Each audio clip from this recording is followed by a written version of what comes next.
Elite athletes are spending millions on a biological miracle, red light therapy. They build entire recovery suites around it. But there is a massive, unaddressed contradiction at the heart of this practice.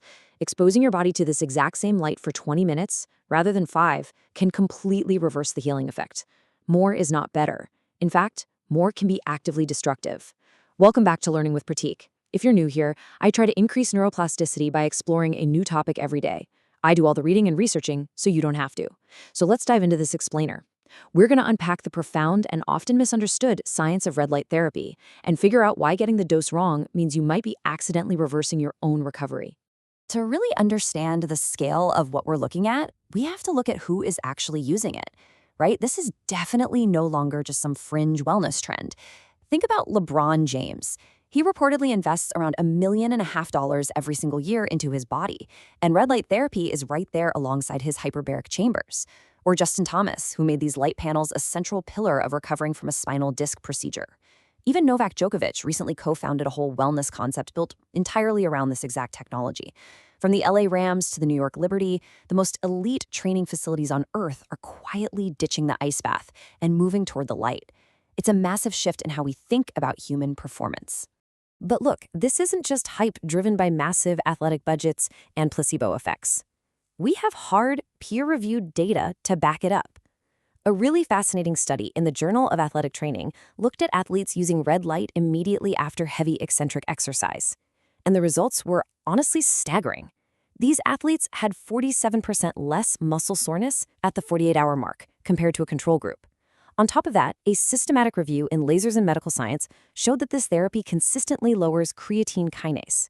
That's the specific protein your muscle fibers release into your blood when they break down. So less creatine kinase literally means measurably less muscle damage. It's the difference between being completely bedridden the day after an intense workout and waking up ready to train all over again. Now, in the actual medical literature, you're rarely going to see the phrase red light therapy. It sounds a little too much like a spa treatment. Instead, the clinical term you'll see is PBM, or photobiomodulation.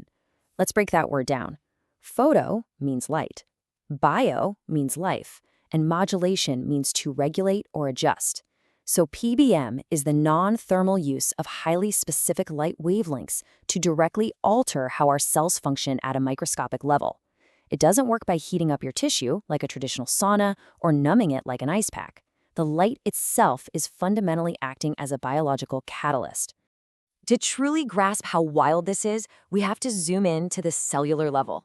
When these specific wavelengths penetrate your tissue, they don't just bounce off your skin.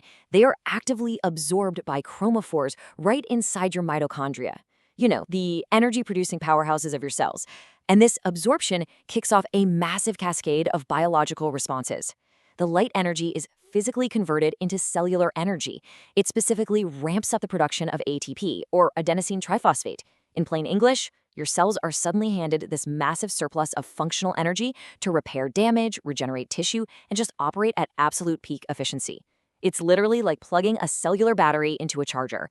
And when your cells have more energy, every single healing process in your body speeds up. And that brings us to the second phase of this cellular reaction. It's not just about creating energy. It's about damage control. Converting this light actively reduces oxidative stress.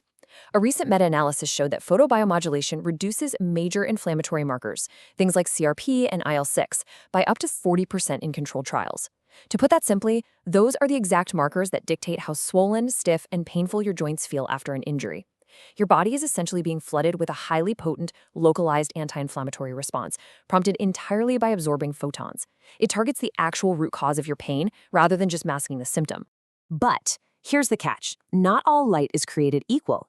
The clinical magic of PBM really relies heavily on two primary wavelengths. On one side, we have 660 nanometers. This is visible red light. It's incredibly effective, but because of its physical properties, it's absorbed mostly by superficial tissues. So it's fantastic for skin health, surface wound healing, and collagen production. On the other side, we have 850 nanometers. This is near-infrared light.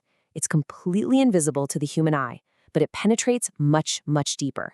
It entirely bypasses the skin to reach deep muscle tissue, tendons, ligaments, and incredibly even through the skull straight into the brain itself. Which leads to the crucial point of this explainer. If red and near-infrared light are this remarkably beneficial at a cellular level, why not just leave a light panel on all day while you work? Right?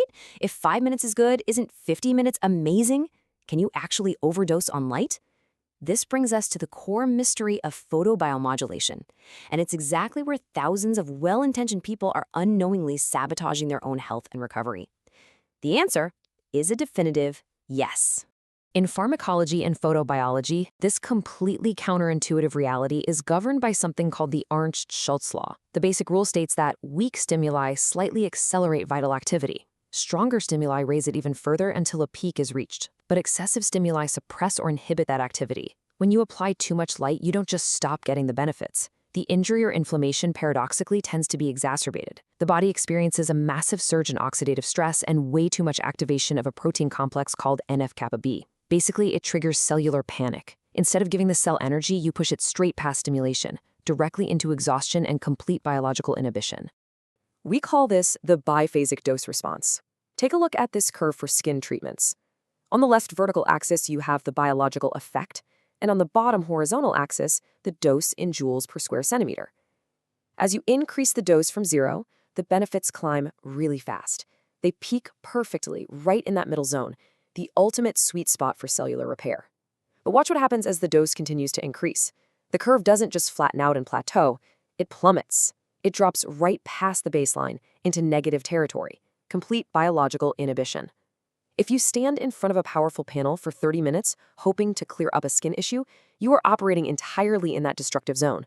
You are quite literally doing more harm than good. Now let's shift our focus and see how this changes for deep tissue. It's a slightly different curve because deep targets, like a torn hamstring, a sprained knee, or deep fascia, require a lot more energy for the light to actually reach the target cells. So the peak of this curve sits a bit further to the right. A dose that might be way too high for superficial skin is exactly what a deep muscle tear needs. But that fundamental law remains completely unchanged. Even for deep tissue, if you push that dose too high, the curve eventually crashes downward. You reverse the healing. Since modern light panels put out a fixed amount of power, your actual dose comes down to two very simple variables: time and distance. Distance dictates the dose. As light travels through the air, its energy disperses exponentially. Moving physically closer to the panel dramatically increases the potency and concentration of the light hitting your body. Moving further away diffuses it. Therefore, you have to match your distance to your biological goal. Get up close for deep tissue treatments and step back for delicate superficial skin treatments. Let's translate this into some concrete, clinical guidelines. If you're taking notes at home on how to actually use this technology, this is where you want to pay attention. If your goal is anti-aging, skin health, or surface healing, you should be positioned between 12 and 24 inches away from a high-quality panel. And because you're further back, your treatment time should only be 1 to 8 minutes per area. But if you are targeting deep muscle recovery or joint pain, you must move closer. Think 6 to 12 inches away. The light needs that intense concentration to penetrate. And at that distance, your time should be roughly 2 to 10 minutes per area, no more. And there is an absolute ceiling to this therapy: 120. That is the absolute maximum number of joules, the total overall dose, that your body should absorb in a single day. In practical terms, assuming you're using a clinical-grade panel, this equals roughly 15 to 20 minutes of total body exposure across all treated areas combined.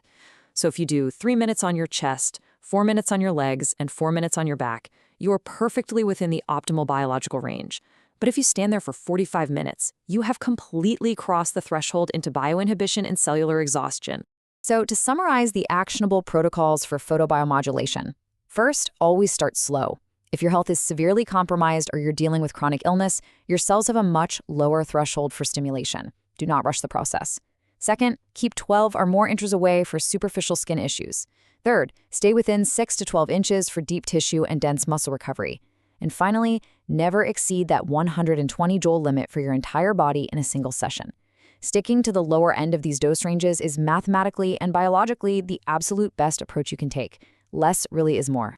It's a pretty profound realization to think that light, something so ubiquitous, something we take entirely for granted every day, can act as this incredibly precise medical intervention capable of rewriting our cellular energy production from the inside out.